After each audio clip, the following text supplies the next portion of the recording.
I think it would be, again, more or less similar to what I said earlier, where I think to be the person that you want to be, and I truly believe that you can only achieve that when you have firstly accepted yourself for who you are and what you are, with all your pluses, minuses, your flaws. You have to first love yourself and accept yourself for the way you are, to then be able to go out there and say, you know what, this is who I am and this is what I stand for. Very true. My last question, homie, and this is the last question. Okay. Yeah. Yeah. I have you here for the evening, so you're on my time right now. Yeah. As one of the things that really hit me when I started Empower, and I think all of us at Vogue experienced this, is people saying that, why are you doing this? It's very urban. Vogue is a very urban brand. Isn't this something that is of more relevance in rural India?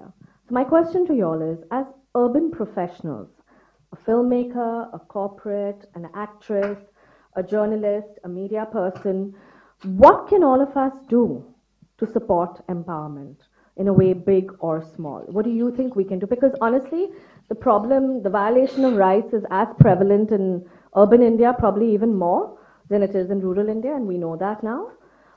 What do you think all of us in this room can do to weave the fabric of empowerment? I think it starts with awareness, which is what this is about. I mean, firstly, we all have to be aware and on the same page, after which you can start, the fact that in a modern society, in urban India, the fact that we are still experiencing this in a workplace, we still have domestic abuse, social inequality, gender inequality. So I think after it's an awareness that needs to be created, and after that, I guess laws have to be put into place and have to be actually followed through with. I mean, that is what the general thing would be to do. But yeah, something else. Deepika? Tough. I think it stems from a lot of things, but probably education. Right? So, yeah. Sangeeta? I feel that, in India, we all say that this is happening and that is happening, but all over the world there are problems. It's not that only India. I also feel that exposure to the rural areas and in the villages is very, very important, and aspiration. Aspiration is also very important, where there's light, so that a woman gets a prime role. Yeah. That is most important. Great.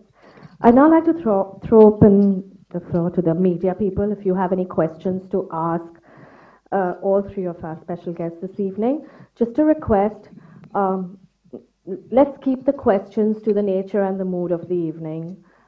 We really respect that. Thank you. Any questions? I think Malika there. Yeah, hi, I'm Malika from CNN. Deepika, I was just curious, on a very personal level, what was in it for you? Why did you decide to be part of a video on women's empowerment in India? I think the generic reasons would obviously be because I think it is the need of the hour, and I don't think we've made this film saying, okay, this is for India. I think, like Priya said, I think we're facing this issue globally. So yes, it comes from creating awareness, and so I thought that it was important that I be a part of this film with whatever little I have achieved today. If I can, by speaking up, if I can make a difference to a few lives, and if it's going to impact a few lives and make a difference, then why not? Also because I believe in the Vogue initiative, not just with this film, but the idea of the entire Vogue empowerment initiative, and the fact that homie, for me it's really he's given me Cocktail, he's given me Finding Fanny. Sorry, I have to bring it back to the films, but I think he sees something in me that I guess I wouldn't say other people don't, but I think he sees me very, very differently.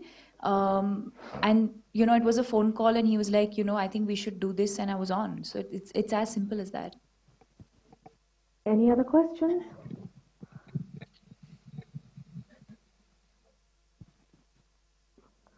Okay. May I now request Sangeeta, Deepika, and Homi to please sign the film poster. And I'll also be inviting all the women who are a part of the film to then come on board and sign it as well. That'd be very cool. No?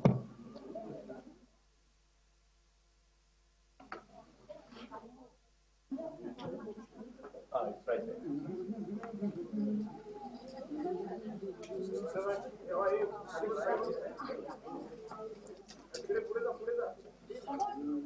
there. Please start and then everything else.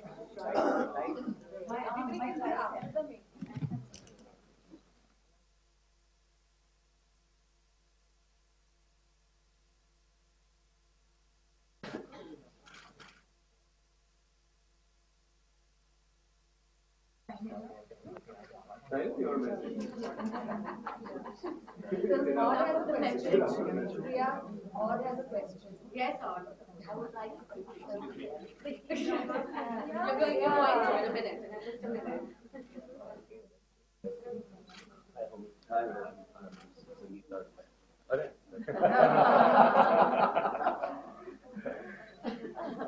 I know how you feel. I know why. So yeah, got the Come down.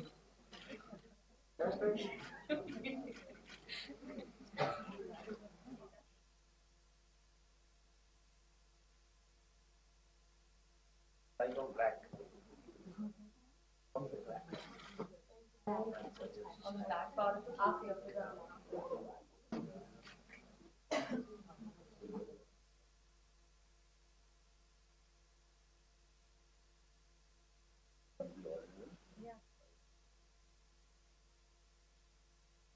ask you who won. Could I now invite all the women who've been a part of this film to come up here?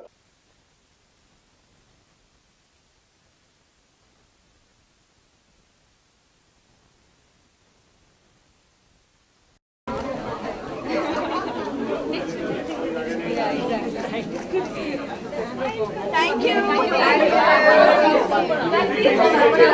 वाह हिंदी बैठ ओह God यार you know my Hindi हाँ हल्का हल्का चल sir क्या कहना चाहेंगे किस तरह का वुमेन एम्पावरमेंट का वीडियो आपने बनाया जी हम जो कर रहे थे इंग्लिश ओके सो जी what we wanted to do was we wanted to show women in a you know because today क्या हो रहा है कि they show also the social injustices that are happening with women oppression against women but there is also a very strong Indian woman who is an empowered woman and I wanted to show that across the through the net across the globe कि our Indian women are strong and they deserve gender equality. Every woman deserves gender equality, not just an Indian woman. And I think that was what it was about. It was to show that we wanted to portray that, and it was very organic because we used non-actors, all walks of life, and while the words were being said and they were in front of the camera, it was the first time they were hearing. So उन लोग को they had to react to that at that point and express themselves and process what they were hearing, and that's how we came about with the idea. Deepika Padukone. Well, that was the pledge we made at that time. So, जब Vogue, when they asked us, what can you do for women? What will you do for the initiative? We were just, I think, coming off the film Finding Fanny, and we said, "Chal, we'll get together and we'll creatively collaborate and do a 2.5-minute piece." In UK, daily 250 rapes are happening.